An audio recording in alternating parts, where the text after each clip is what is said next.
咱台湾的工时比日本、韩国搁较长，国定假日嘛比人搁较少。今仔日就有劳工团体去立法院抗议，要求政府爱修法推动7天的国定假日。若朝野三大党的立委意见拢无共款，嘛无回应劳团的诉求。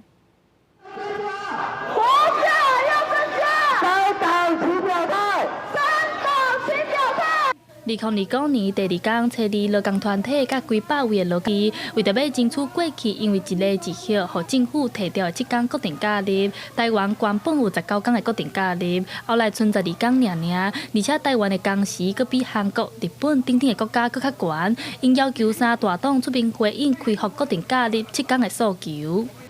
国定假日呢，以前19天，我们降到现在12天。另外呢，韩国呢15天，日本呢16天。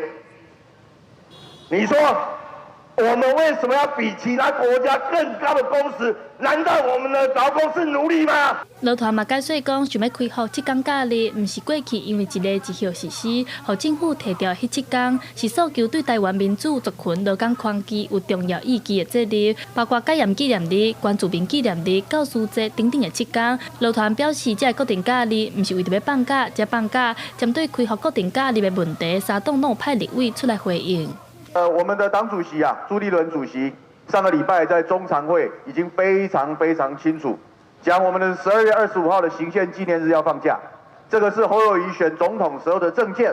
劳动节、教师节变成我们国家的国定假日，要从最大需求者来去思考，因为每个人家里都有长辈，每个家里都有的下一代。那我们请我们的委员在上面写"延役"2个字，好不好？你就写"延役"2个字给我们的劳工朋友看。